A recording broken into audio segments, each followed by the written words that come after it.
Okay, Ngozi? Yes. Mr. President, thank you for the privilege of having us here. Still on corruption. I hear it all the time, that what we have now is just the tip of the iceberg. And so I'm just wondering, because this is crime, and when you let it go so far, the trail goes cold. So I'm just wondering whether we are not picking people, one by one, very carefully, because this is Nigeria. You said it. If we don't kill corruption, it kills us. Is there a way to raise the level of outreach in Nigeria? It can be done. I don't know where the National Orientation Agency is today, to let Nigerians see the direct link between corruption and the state of their lives. For every corrupt big officer, there are secretaries who worked under him. There are bank officers who worked with him. These people will happily and voluntarily give information, very solid information. What we have now, I agree also, is a tip of the iceberg. And sooner than later, the trails will go cold. And it becomes business as usual again. The other thing I would like to say is, there's EFCC and there's ICPC. I haven't seen any, I don't know, maybe it's been happening, but we who are not in government do not know. But I haven't seen any turnaround in terms of philosophy or you carrying them along with your burning vision about anti-corruption. I see you like carrying on a crusade, like a lone voice, and they are a bit reluctant. That's my perception. And that's the perception of a lot of us out there. Is there no way to rejig these two places? Call it another name, bring new people, or train the old ones. I don't know what can happen, but I am saying that we can't have EFCC as it used to be and fight the new battle with your new vision. Well, it's a nasty situation we find ourselves. We have to be very sure of the document we get. We have to cross-check with the banks, sometimes across the countries. We have to cross-check records. For example, in NNPC, which ship loaded, where, what is the record in terms of the amount of crew it leads, what is the destination, what is the form of payment, is there an agreement or just an order from the top? All this you have to be sure, but because when you go to the courts, those that are taken before the court, they are people of substance, and they used to be people of influence, and I assure you they will get the best lawyers to defend them because they can afford to pay. And it is a work that we have done. When I say we, I mean the government first started, like the EFCC, you mentioned the ICPC. Is the amount of work they have done, maybe supervised by the Attorney General, to make sure that a thorough job has been done in terms of submitting foolproof documents that will earn respectable prosecution. That has to be done because what we have been doing as government, we cannot, I'm sorry, it's a stage where we cannot reveal it. We can say, okay, from the time ICPC was put in place to now, how many people have they successfully prosecuted? How many people ICPC successfully prosecute?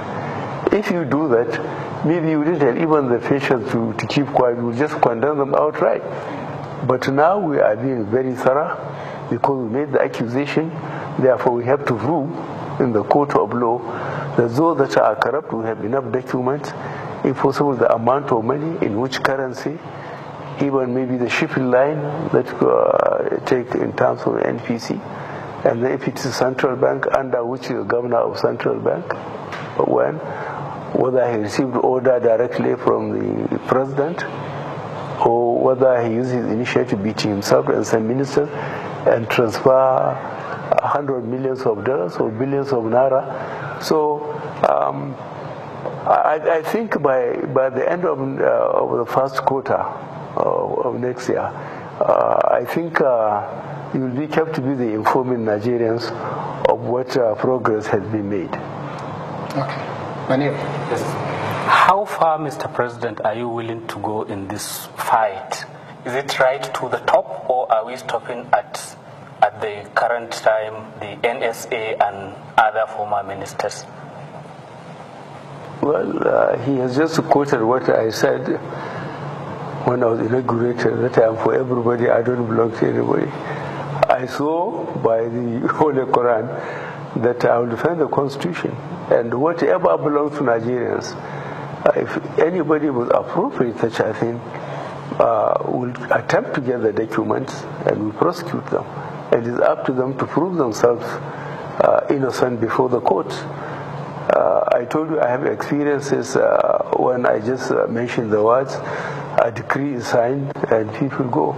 I knew eventually some of them got the property back, whether it is their own property or not. But the important thing was that at that time we didn't put anybody above the law. At this time around, I assure you, we are not going to put anybody above the law. And as you said, we are soon going to see more of these corruption cases in court. You did mention stolen, or rather crude oil money getting into accounts where it shouldn't go to. When are we going to see more of that? Because the crude oil is where the money is. Some people say, well, even the current one about the National Security Advisor's office is just a small matter in the big issue that all this corruption fight is going to be. Yeah, that's the problem about the NNPC is the involvement of the international institutions, financial, shipping lines, insurance companies. It is true, it's the tip of the iceberg. Some of these developed countries where the money are lodged, their financial institutions are involved. There are banks, maybe they are custom and exercise, but they will work on paper. So ship of this make, according to the insurance papers filled in, has brought, say, 500,000 tons of, say, Bonny Light or Aqua Ibon crude and so on. It's costing about, say, $15 million. It went into a certain account rather than federal government account.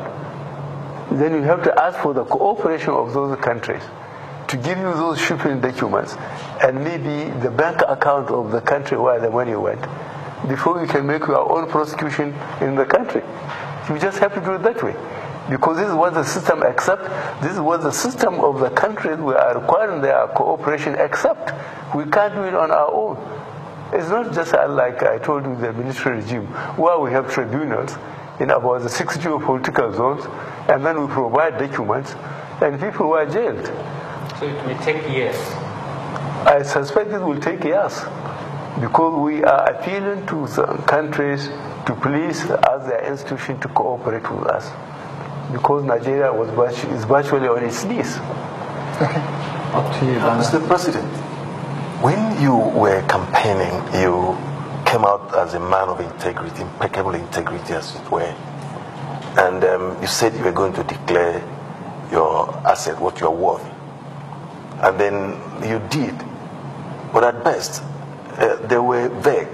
Properties were mentioned and without specific names or value.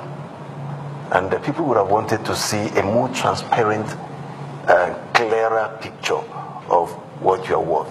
Mr. President, when do you intend to make full declaration, as in where, based on your promise? Yes, when people harassed me so much, I told you that I have declared my asset 4 times.